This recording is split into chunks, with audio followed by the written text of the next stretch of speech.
새날을 여는 새벽 말씀 나눔입니다.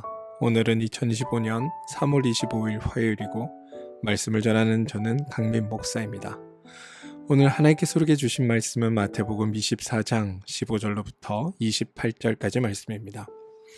그러므로 너희가 선지자 다니엘이 말한 바 멸망에 가증한 것이 거룩한 곳에 선 것을 보거든 읽는 자는 깨달을진저 그때 유대에 있는 자들은 산으로 도망할지어다. 지붕에 있는 자는 집 안에 있는 물건을 가지러 내려가지 말며 밭에 있는 자는 겉옷을 가지러 뒤로 돌이키지 말지어다. 그날에는 아이 벤 자들과 젖먹이는 자들에게 화가 있으리로다. 너희가 도망하는 일이 겨울엔 안식일이 되지 않도록 기도하라. 이는 그때에 큰 환란이 있겠음이라. 창세로부터 지금까지는 환란은 없었고 후에도 없으리라. 그날을 감하지 아니하면 모든 육체가 구원을 얻지 못할 것이나 그러나 택하신 자들을 위하여 그 날들을 감하시리라. 그때 이 사람이 너에게 말하되 보라 그리스도가 여기 있다 혹은 저기 있다 하여도 믿지 말라. 거짓 그리스도들과 거짓 선지자들이 일어나 큰 표적과 기사를 보여 할 수만 있으면 택하신 자들도 미혹하리라. 보라 내가 너에게 미리 말하였노라. 그러면 사람들이 너에게 말하되 보라 그리스도가 광야에 있다 하여도 나가지 말고 보라 골방에 있다 하여도 믿지 말라. 번개가 동편에서 나서 서편까지 번쩍임같이 인자의 임함도 그러하니라. 죽음이 있는 곳에는 독수리들이 모일 것이니라. 마태복음 24장 15절로부터 28절까지 말씀입니다. 오늘 우리가 함께 나눌 말씀의 핵심은 지난주부터 계속하여 말씀드리는 미혹당하지 말라라는 것에 핵심이 있습니다. 어제의 말씀을 간단히 살펴보면 단순히 징조를 구하는 자들에게 하나님의 일하심 그리고 우리 가운데 구원과 하나님 나라와 하나님의 사랑하심을 하나님께서 우리 가운데 완성하실 분이라고 예수 그리스도가 선포하고 있는 말씀이 어제 말씀의 핵심이었습니다. 그리고 그 까닭은 하나님 외에 그것을 이룰 수 있는 분이 없기 때문이다 라는 것이 말씀의 핵심이었습니다. 그게 4절로부터 14절까지 말씀입니다. 문제는 그렇게 주님이 말씀하셨고 하나님께서 우리 가운데 이루시리를 선포하셨음에도 불구하고 제자들이나 사람들의 주님의 말씀을 알아듣지 못했다라는 겁니다. 그들은 여전히 예수님으로부터 어떤 종말의 때에 마지막 징조가 무엇인지를 알고 싶어하고 듣고 싶어 했습니다. 오늘 나온 이 15절로부터 28절 말씀은 그런 그들을 답답해 하시며 주님께서 약간 비꼬듯 하시는 말씀임을 우리가 좀 알아야 합니다. 보시면 15절 너희들의 내가 말하려고 하는 것들 다시 말해 내가 왜 이 땅에 왔는지 내가 무엇을 하려고 왔는지 그리고 내가 어떤 일을 해야 하는지 또 죄에 대해서 내가 무엇을 이룰지에 대해 너희들은 아무것도 알지 못한 채 세상 끝이 어떻고 그때의 징조가 어떻고 그런 것들에 관심 가지고 있구나. 그런데 너희들이 정작 알아야 할 것은 모르고 몰라도 되는 것에 아는 척을 하고 있구나 라고 답답해 하시는 말씀이 바로 15절로부터 28절 말씀이라는 것을 여러분들 기억하시기 바랍니다. 보시면 저들은 세상의 끝에 징조를 구했습니다. 그런 그들에게 예수님이 이렇게 반문하시는 겁니다. 세상 끝에 대해 말해달라고? 세상 끝에 징조를 보여달라고? 그래, 내가 어떤 징조를 너희 가운데 보여주면 너희가 그것을 보고 그게 세상 끝인지 알고 대비하고 대책을 마련할 수 있겠느냐? 내가 세상 끝이 어떻게 되는지 너희에게 말해주면 너희가 그것이 무엇인지 알아듣기는 하냐? 알아들으면 그것에 대해 대비나 준비를 할 수 있기는 하냐? 만약 너희가 종말의 때에 어떤 징조가 있을지가 정말 궁금하다면 내가 지금부터 한번 너희들이 생각하는 방식대로 몇 가지를 말해볼 테니 한번 생각해봐라 라고 말씀하시면서 15절이 진행된다고 생각하셔야 한다는 겁니다. 보십시오. 16절부터 보십시오. 그때 유대에 있는 자들은 산으로 도망할지어다. 여러분 보시면 세상 끝에 모두가 끝장나는 그 순간에 살 길이 있는 것으로 보이십니까? 이 얘기를 듣고 산으로 도망가면 되는구나. 종말의 때가 다 다가오니까 아예 그냥 산 속에서 살면 나는 자연인이다라고 외치면서 산 안에서 살면 되겠구나라고 생각되십니까? 만약 그러면 큰일 납니다.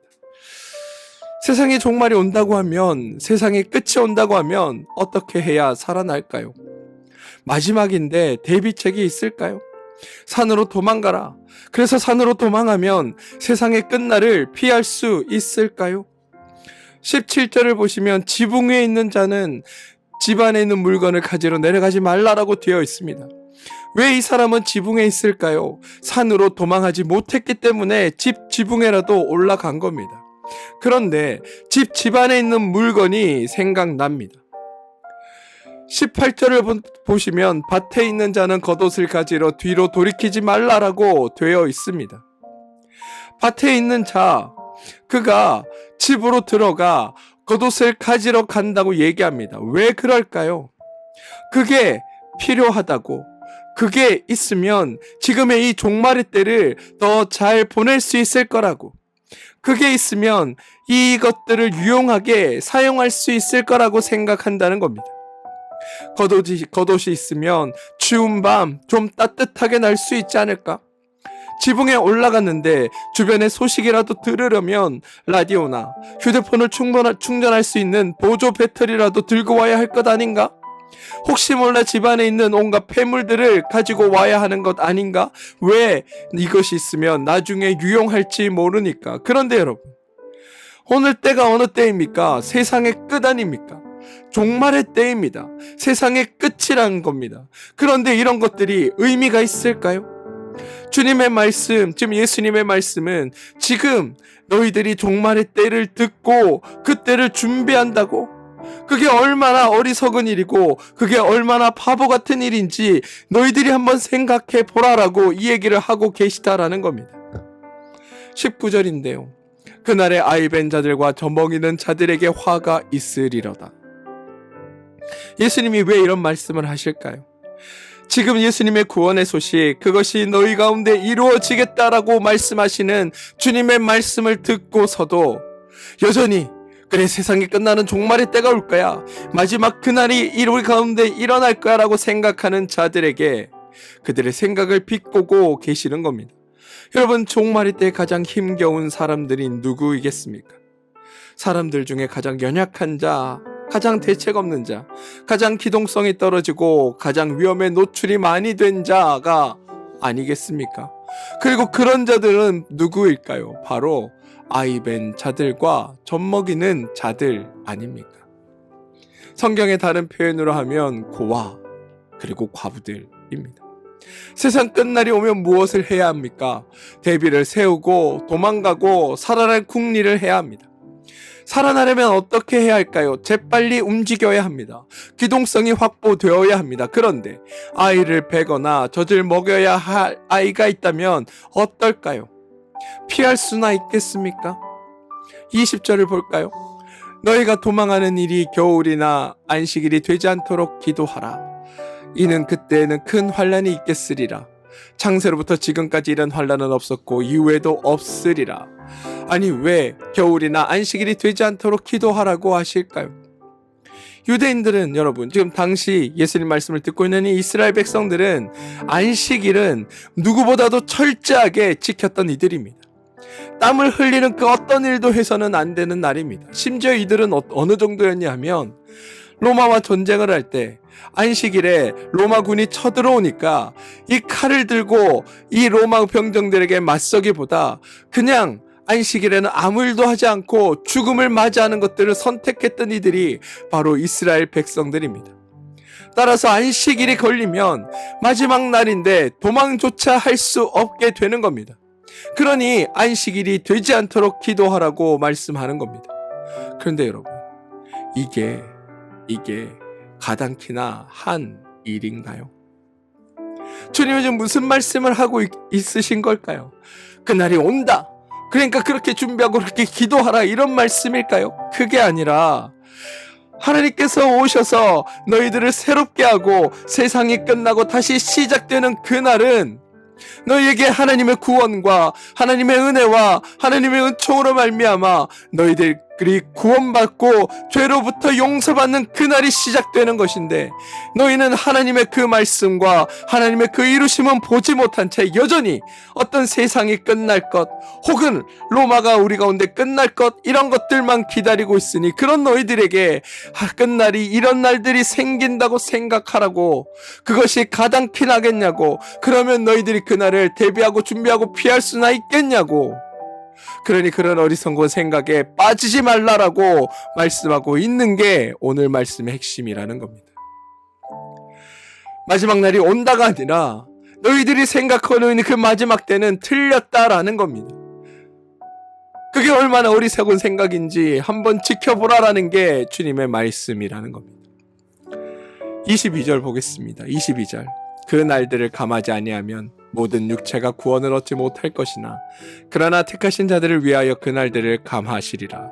여러분, 이 구절을 보고 견디다 못 견딜 것 같으면 주님께서 이 고난의 날들을 조금 줄여주셔서 견딜 수 있게 해주신다, 이런 이야기로 읽으시면 큰일 납니다.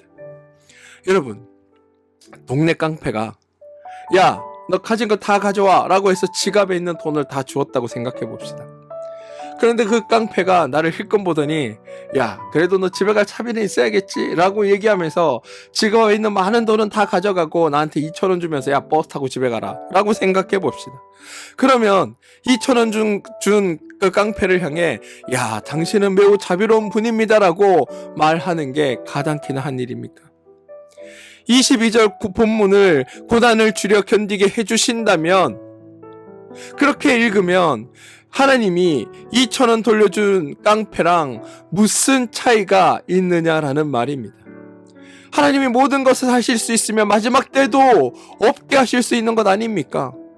그런데 그게 아니라 마지막 환난이 주어지고 고난이 주어지는데 그것을 좀 줄여주겠다, 이게 무슨 의미가 있냐라는 겁니다.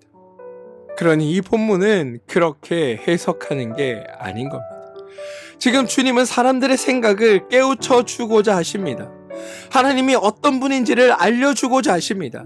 주님의 목적은 그것입니다. 미래에 그런 고난이 있고 아픔이 있으니 대비하라고 그것을 알려주시는 게 아니라, 하나님이 어떤 분인지, 하나님이 어떤 일을 계획하시는지, 너희 가운데 어떤 일들을 이루실지에 대해 지금 말씀하고 계시다라는 겁니다. 사람들이 생각하는 종말, 또 예수님이 말씀하시는 종말의 관점은 우리의 생각과 다르다라는 겁니다. 하나님이 말씀하시는 구원에 대한 관점은 우리가 느끼는 정도에 따라 달라지는 게 아닙니다. 그런데 사람들은 어떻게 생각하느냐? 세상 끝에는 환난이 있는데 그 환난을 견딜 수 있다라고 생각합니다. 뿐만 아니라 끝까지 견디면 구원을 받는다 생각합니다. 그리고 견딜 수 있다, 버틸 수 있다 생각하고, 더 나아가 하나님은 자비롭고 은혜로우시니까 그 고난의 날을 우리 가운데 조금 줄여주실 것이다 라고 생각한다는 겁니다. 그러니 종말의 때를 잘 알면 준비해서 끝까지 견딜 수 있다라고 생각하는 겁니다. 그런데 주님은 그런 너희들의 방법이 틀렸다라는 겁니다. 하나님은 그렇게 일하시지 않는다는 겁니다. 그리고 그 종말이 실제로 너희 가운데 있다면 그 종말을 견딜 수 있는 방법은 너희들에게는 없다라는 것을 말씀하고 있다는 겁니다. 너희가 생각하는 그 마지막 때가 실제로 우리 가운데 이루어진다면, 너희들이 생각하는 그 종말의 때가 실제로 우리 가운데 임한다면, 너희들이 생각하는 그 인간적인 대책은 아무것도 소용없는 일이다, 그렇게 말씀하고 있는 거라는 겁니다. 그러니 주님의 방법과 주님의 방식을 너희의 기준과 너희의 생각으로 판단하고 결정짓지 말라라는 게 주님의 가르치심이라는 겁니다. 너희들이 말하고 생각하는 종말의 때, 세상이 끝나는 날에 지붕에 올라간다고, 산에 올라간다고, 겉옷 하나 더 챙긴다고, 온갖 폐물 챙겨낸다고, 휴대폰 배터리 챙긴다고 그것을 버틸 수 있는 게 아니다. 너희들은 그날이 되면 아무런 대책이 없다. 너희들에게는 아무런 방법이 없다. 만약 누군가 그런 일이 너희 가운데 있을 때 이것이 방법이다라고 말하는 사람이 있다면 그 사람이 바로 너희를 미혹하는 자이고, 혹 누군가 견뎌보자라고 이야기하며 서로 각오를 다진다면 그것이야말로 너희들이 미혹받는 것이 된다라고 주님이 말씀하고 있다는 겁니다. 여러분, 주님의 말씀 앞에 버텨보겠다, 징조를 대비해보겠다 라는 제자들과 사람들을 생각하며 예수님이 웃으면서 하시는 말씀이, 야, 그게 가능이나 하겠냐 라는 게 오늘 본문의 내용이라는 겁니다. 그래, 너희들이 그렇게 열심히 하고 노력해서 해볼 수 있다라고 생각한다면, 그래, 나도 그런 날들을 좀 줄여줄 볼게. 그러니 한번 해봐라. 그게 가능이나 하겠냐? 그게 되겠냐? 이게 주님의 말씀이라는 겁니다. 그러고 나서 23절, 24절이 나오는 겁니다. 그때 사람들이 너에게 말하되 보라, 그리스도가 여기 있다, 혹은 저기 있다 하여도 믿지 말라. 거짓 그리스도와 거짓 선지자들이 일어나 큰 표적과 기사를 보여 할 수만 있으면 택하신 자들도 미혹하리라. 전에도 말씀드렸지만 거짓 선지자들의 특징은 하나님 말고 다른 방법이 있다라고 제안하는 자들이 거짓 선지자들입니다. 하나님이 아니라 내가 견딜 수 있는 힘을 주겠다, 하나님이 아니라 내가 이 일을 해결할 수 있는 방법을 주겠다라고 제안하거나 내가 너에게 그 환난의 날들을 줄여줄 수 있다라고 제안하는 자들이 다 거짓 선지자이며 거짓 그리스도다라는 게 성경의 말씀이라는 이야기를 전해드린 적이 있습니다. 그리고 그런 자들은 새로운 그리스도, 새로운 거짓 그리스도가 제안하는 방법은 항상 쉬워 보이고 빨라 보입니다. 누구나 다 그렇게 하면 될 수 있어 보이기도 합니다. 그리고 거기에 다 미혹받는 겁니다. 그런데 여러분, 제가 늘 말씀드리지만 우리 기독교는 하나님이 일하시는 종교입니다. 하나님이 완성하시는 종교입니다. 그래서 하나님만을 의지하고 하나님 말고는 방법이 없고 하나님 말고는 답이 없는 종교가 우리 그리스도교입니다. 그래서 하나님만을 의지하고 하나님께만 소망을 두어야 하는 종교입니다. 그래서 늘 하나님을 보아야 하는 종교가 우리 그리스도교인 겁니다. 그리고 어떤 상황에서도 어떤 방법이 아닌 하나님만을 의지해야 되는 종교가 우리 그리스도교입니다. 그렇지 않으면 누구든지 언제든 다 미혹당할 수 있는 종교가 우리 그리스도교라는 겁니다. 26절, 그러면 사람들에게 너에게 말하되 보라, 그리스도가 방에 있다 하여도 나가보지 말고 보라, 굴방에 있다 하여도 믿지 말라. 이 말씀도 거짓 그리스도가 나와 구원받을 때 종말의 때를 피할 여러 가지 방법론을 제시하여도 그 어떤 것에 미혹되지 말거나 흔들리지 말라라는 말입니다. 그러시며 하시는 말씀이 27절, 번개가 동편에서 나서 서편에 번쩍임같이 인자도 인자의 임함도 그러하리라. 다시 말해, 아무도 알 수 없다. 징조를 구한다고 해서 그것을 알아차릴 수도 없고 안다고 해서 대비책을 세울 수 있는 것도 아니다.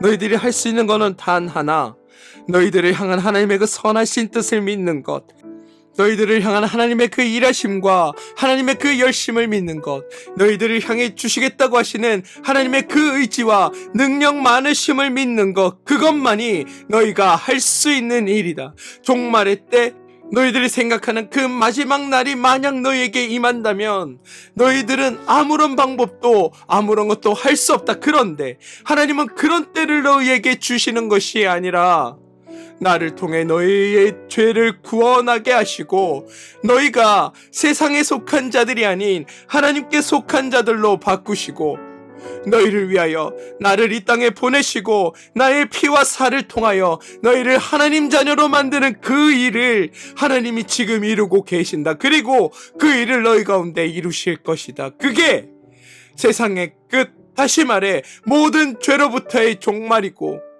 하나님을 모르고 살고 살았던 너희들의 힘으로 살고자 했던 그 수고로움의 끝이며 하나님의 일하심과 하나님의 함께하심으로 말미암아 주어지는 새 시대의 시작이 될 것이다 라고 주님이 말씀하고 있다는 겁니다.